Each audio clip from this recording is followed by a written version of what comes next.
Kaj so bili razlogi za to, da vas je konkretno Vinko Vasle odstavil z mesta odgovorne urednice? Izjavljam, da še zdaj zares ne vem. Zunanje razloge se da zmeraj najti. Našlo bi se jih tudi pri drugih urednikih, zmeraj lahko. Ali je to minus, ali potem kaj drugega. Skratka, iz takšnih razlogov, kot sem bila formalno jaz razrešena, bi bilo razrešenih lahko kar več urednikov na RTV-ju. Pa se to še ni zgodilo nikomu. Ampak glede na to, da se je slaba komunikacija ali nekomunikacija začela že jeseni, in torej ne samo takrat, ko je minus nastal, pa predpostavljam, da je šlo za nekaj, s čimer me pa gospod direktor ni nikoli seznanil. Torej, za pravi razlog, tisti esencialni razlog, bistveni razlog, zaradi katerega sem postala na nek način persona non grata, pa nažalost, če zdaj ne vem, bi morali njega vprašati. Kdaj ste se z gospodom Vasletom na zadnje pogovarjala o tem, o vašem odstopu oziroma razrešitvi? Ja, to je bilo enkrat maja. Pa še to, maja. In sta se takrat pogovarjala kaj bolj konkretnega ali Nič. Je pogovor trajal zelo? Pogovor je bil zelo kratek. Verjetno obstaja na Radiu Slovenija še kdo drug, ki ima podobno zgodbo, pa mogoče o tem noče govoriti? Ne vem, mogoče. Imam občutek, da pač nekako ljudje na nek način, zanimivo je torej v mojem dogodku, ljudje izražajo solidarnost. Nihče se seveda ne upa nič reči. Zdaj ne vem, ali naj to pripisujem temu čisti skrbi, torej zgolj zase, ali pa mogoče tudi temu stanju strahu, da se tudi še komu drugemu lahko kaj takega zgodi, kar se je do zdaj zdelo neverjetno. Kako je izgledalo, ko so vam sporočili, da niste več urednica? To se je dogajalo postopoma.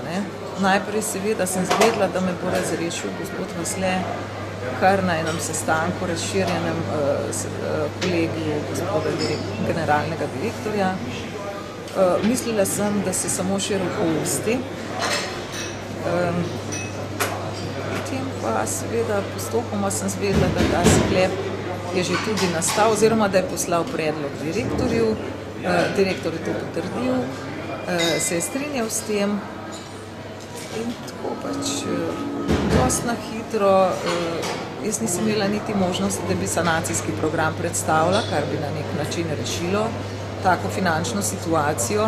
V 3 stopnjah sem pripravila to. Najprej smo se hoteli z njim pogovoriti, smo se pogovarjali, tam smo bili samo blateni, torej kot nesposobni in neodgovorni uredniki, torej z 3. programa in jaz.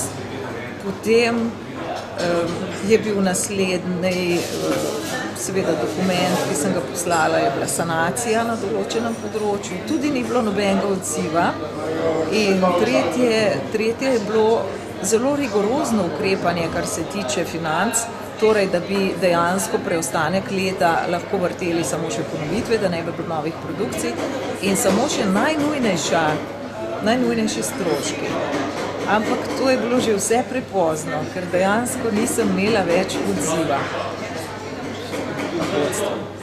Potem sem pa sam še dobila sklep, v katerem piše, da moram iti zaradi pač takega minusa in zaradi tega, da škode stroškov, torej da minus ne bo še naraščal.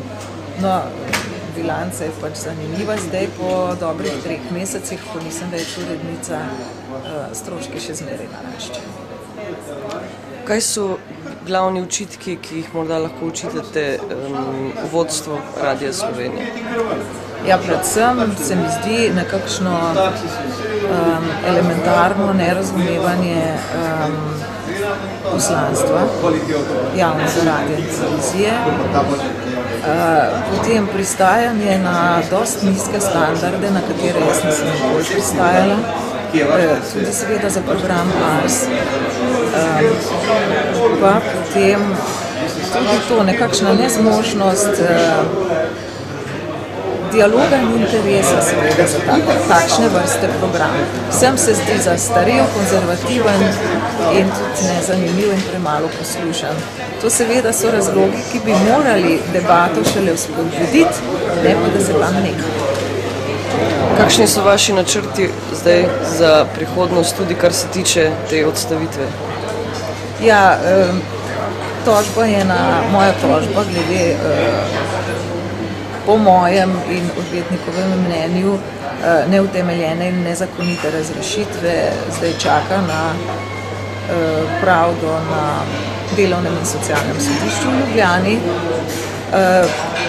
Kar se pa mene tiče, jaz sem pač dramaturginja sem rada, o tem ne smem reči, da ne, ta posel ne rada.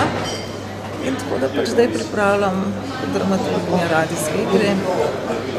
Zraven pa pripravljam, ker sem pač, ne vem, zgleda dovolj ustvarjalno, oziroma me še vedno ženejo tudi druge stvari, ki jih lahko ustvarjalno delam.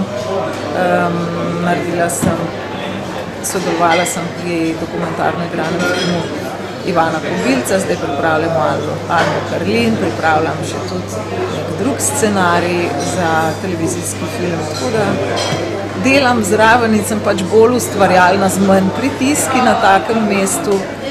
Tako da bomo videli, kaj bo. To pomeni, da še vedno ostajate na Radio-televiziji Slovenija? Ja, počutim se kot trapezistka, ki skok ni uspel, pa me je vendarle čakala spodaj mreža.